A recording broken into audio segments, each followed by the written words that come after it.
Pour recevoir mes prochaines vidéos, abonnez-vous à mon site et activez la chaîne de notification. Merci.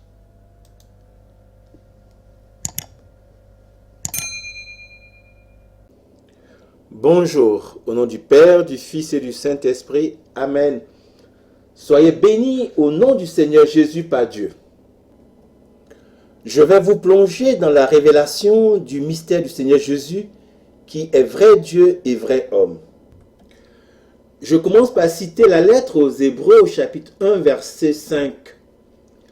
Auquel des anges, en effet, Dieu a-t-il jamais dit: tu es mon fils, moi, aujourd'hui je t'ai engendré. Et encore, je serai pour lui un père, et lui sera pour moi un fils.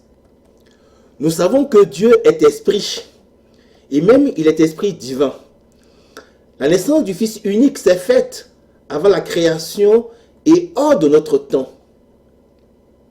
Il y a donc deux personnes divines, le Père et le Fils, en raison de la naissance du Fils unique.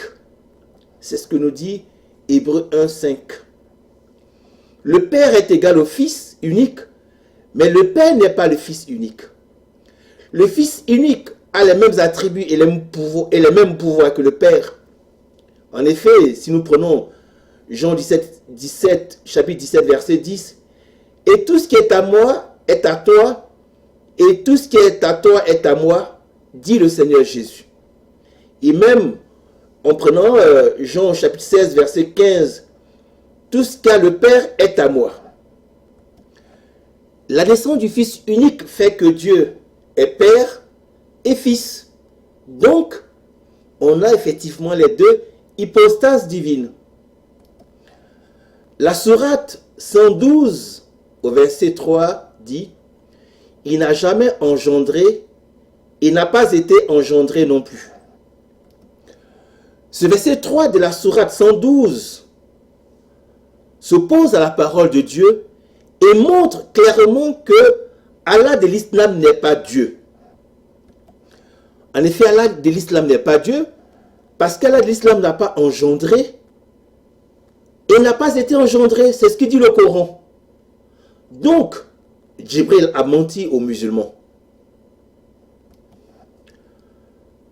Donc, Allah de l'islam qui prétend être Dieu et Djibril qui prétend être l'ange Gabriel sont des menteurs, donc des démons. Chers frères et sœurs musulmans, je répète, Allah de l'islam et Djibril sont des démons, chers frères et sœurs musulmans. Après la lettre aux Hébreux, je prends maintenant l'évangile selon Saint Jean au chapitre 1, verset 1. Au commencement était le Verbe, et le Verbe était avec Dieu, et le Verbe était Dieu. Alors, qui est ce Verbe? Eh bien, ce Verbe, c'est le Fils unique de Dieu. Donc, on peut lire ainsi, au commencement était le Fils, et le Fils était avec Dieu, et le Fils était Dieu. Donc, le Fils unique est co-éternel avec le Père. Nous pouvons donc conclure que il n'y a pas unicité de la personne divine, puisque nous avons deux personnes divines, le Père et le Fils. Nous pourrons conclure que l'islam se trompe vraiment, disons, en parlant de unicité de la personne. Tout à l'heure, je disais qu'effectivement, Allah de l'islam est un démon, et Gabriel est un démon, et Djibril est un démon. Eh bien, cela est confirmé ici. Il y a deux personnes divines. Donc, Allah de l'islam n'est vraiment pas Dieu. Il y a unité de nature divine inséparable du Père et du Fils unique de Dieu, car le Père est l'être divin et spirituel omniprésent, et le Fils unique de Dieu est également l'être divin et spirituel omniprésent. Le Fils de Dieu unique est préexistant parce qu'il est le Verbe qui est Dieu et qui est avec Dieu. Je vais expliquer la mauvaise compréhension de Jérémie 1, 5. Avant de te former au ventre maternel, je t'ai connu. Avant même que tu sois sorti du sein, je t'ai consacré comme prophète des nations, je t'ai établi. Il n'y a pas de préexistence de Jérémie. Dieu connaissait Jérémie en le créant comme Adam.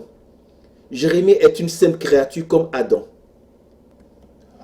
Or, le Fils unique, qui est Dieu, est avec Dieu avant la création du monde.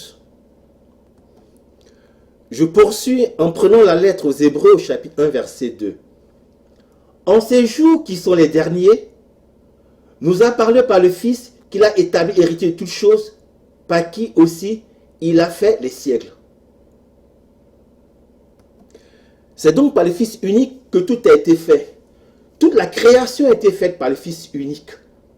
Le Fils unique était auprès du Père, et c'est par lui que le Père a tout créé.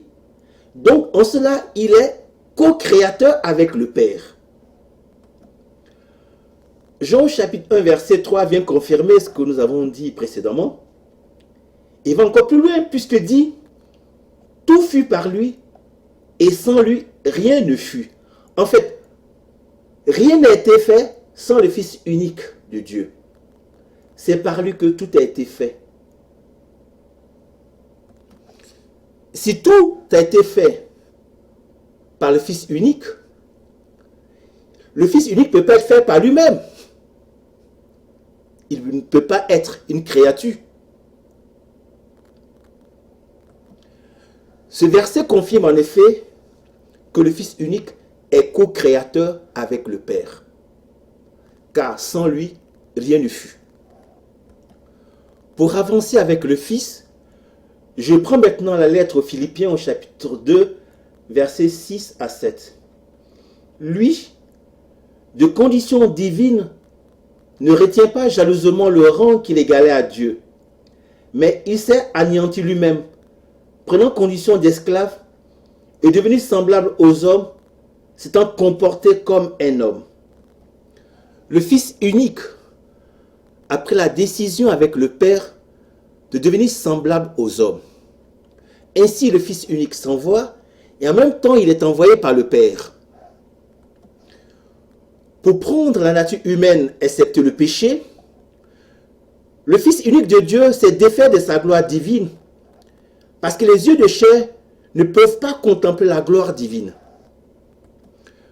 Je vais terminer par ce verset biblique. Donc, on est avec l'évangile de Saint Jean, chapitre 1, verset 14. Et le Verbe s'est fait chair et il habitait parmi nous. Et nous avons contemplé sa gloire, gloire qu'il tient de son Père comme Fils unique, plein de grâce et de vérité. Donc, le Verbe, effectivement, c'est le Fils unique qui s'est fait chair. Et il habitait parmi nous. Et c'est cela, les apôtres ont pu contempler sa gloire. Le Fils unique de Dieu est descendu par une onction divine du Père, du Fils et du Saint-Esprit dans le sein de la Sainte Vierge Marie, afin de permettre à l'humanité d'entrer au paradis en portant ses péchés et de la sauver de la seconde mort. Cette onction divine est la puissance du Très-Haut. Ainsi, le Fils unique de Dieu qui est Dieu a pris un corps humain et c'est le Seigneur Jésus.